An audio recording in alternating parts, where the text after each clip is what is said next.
Assalamualaikum warahmatullahi wabarakatuh. Selamat siang, salam sejahtera untuk kita semua. Salam rayu, salam untuk saudara semua yang ada di dalam maupun di luar negeri. Mudah-mudahan sehat selalu. Untuk yang sakit mudah-mudahan cepat sembuh. Yang bekerja mendapat rezeki yang berkah. Amin. Indonesia, negara kita, ya, bisa menggoyahkan industri Eropa. Luar biasa ya. Indonesia patut bersyukur dan bangga karena dilimpahi begitu banyak sumber daya energi dan tambang bernilai ekonomi tinggi yang sangat dibutuhkan oleh dunia. Salah satu bahan tambang tersebut adalah nikel. Bahkan Indonesia telah dinobatkan sebagai penghasil nikel terbesar di dunia.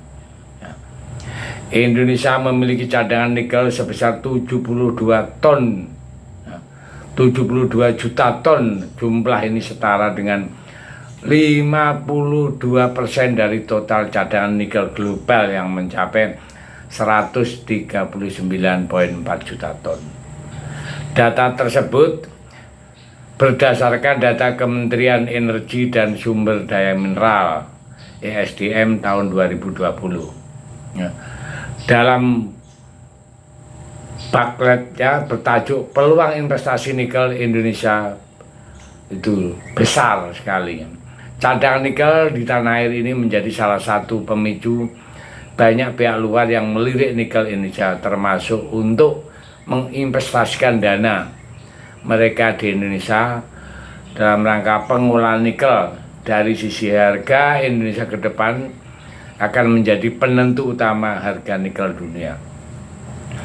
Pasalnya, fluktuasi harga akan sangat tergantung pada supply dan permintaan secara global. Stephen Brown, konsultan independen di industri pertambangan, mengatakan permintaan nikel dunia ke depan diperkirakan meningkat karena adanya transisi ke energi baru terbarukan atau EBT, seperti peningkatan permintaan kendaraan listrik dan pembangkit listrik energi baru terbarukan yang membutuhkan bahan baku nikel. Sementara dari sisi pasokan, peningkatan produksi nikel dunia hanya terjadi di Indonesia, sedangkan pasokan dari luar Indonesia mengalami tren penurunan, sehingga tidak heran jika patokan nikel dunia sangat mengandalkan pasukan dari Indonesia. Pada semester 1 tahun 2001 kemarin, pasukan nikel dunia hanya mengalami pertumbuhan yang kecil ya. Nah, untuk di Indonesia 320.000 ton atau naik sekitar 140% secara tahunan dibandingkan periode yang sama di tahun 2020. Jumlah tersebut belum termasuk dari produksi nikel PT Vale Indonesia.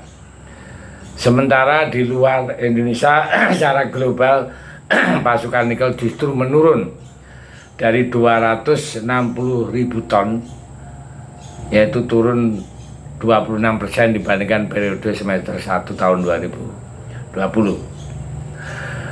Apabila sejumlah proyek smelter ya, nikel besar terutama yang membangun teknologi high pressure acid atau HPAL dibangun di Indonesia. Adapun produk dari smelter HPAL ini merupakan mixed field precipitate atau MSP maupun mixed hydrokit precipitate atau MHP yang kemudian bisa diolah menjadi nikel sulfat yang bisa menjadi komponen baterai lithium atau pasokan nikel ini, terutama dari smelter sejumlah kawasan industri nikel seperti PT Indonesia Marwali, Industri Pak di Marwali Sulawesi Tengah, kemudian PT Indonesia Weda Bay Industri di Halmahera dan di Maluku Utara, selanjutnya PT JNI di kawasan industri Morosi Kabupaten Kowane Provinsi Sulawesi Tenggara. Selanjutnya PT Fit Dragon Nickel Industri di Konawe, Sulawesi Selatan, serta Harita Group di Pulau Hobi Halmahera Selatan, Maluku Utara. Banyaknya pihak luar yang berminat untuk memperoleh maupun berinvestasi untuk proyek nikel di Indonesia, karena selain besarnya cadangan biji nikel di Indonesia, kualitas dan ongkos produksi nikel di tanah air juga jauh lebih murah dibandingkan di luar negeri.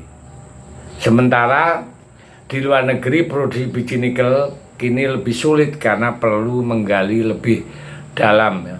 Jumlah pun tak sebanyak di Indonesia, serta ongkos pun juga lebih tinggi, lebih mahal. Tren investasi di industri nikel di Indonesia terus meningkat sejak tahun 2014. Dengan kondisi saat itu, investasi di sektor industri nikel di tanah air akan terus mengalami kemajuan. Jika sebelumnya permintaan nikel dunia banyak dipicu karena perkembangan industri di Tiongkok, namun kini permintaan akan semakin besar dengan adanya transisi energi ke energi baru terbarukan seperti peningkatan penggunaan kendaraan listrik, pembangkit listrik berbasis energi baru terbarukan. Transisi ini akan memakan banyak nikel, sehingga permintaan nikel ke depan pasti akan terus meningkat. Untuk memacu pertumbuhan pengolahan nikel dalam negeri, telah melarang ekspor nikel yang berlaku sejak 1 Januari tahun 2020. Sesuai dengan peraturan pemerintah, yaitu nomor 11 tahun 2019, tujuan utama dari penerapan pelarangan ekspor ini adalah hilirisasi bahan tambang dan peningkatan nilai tambah, ya, dibandingkan dengan ekspor bahan jadi. Kalau bahan mentah kan kita nilai tambahnya sangat kecil sekali. Maka dari itu Indonesia bisa menjual beragam produk berbasis nikel seperti litium, baterai listrik, hingga baterai kendaraan listrik yang nilainya tentu lebih tinggi dibandingkan menjual nikel mentah. Kabar baik ini adalah kebijakan yang telah membuat dunia perdagangan Indonesia menggeliat dan surplus selama 20 bulan terakhir. Bayangkan 20 bulan terakhir kita surplus terus dengan adanya penambahan proses nikel dijadikan bahan setengah jadi atau bahan jadi. Mari kita support pemerintah yang telah membuat diri saja regulasi nikel yang akan membuat nilai tambah untuk kas Indonesia lebih besar. Terima kasih. Merdeka.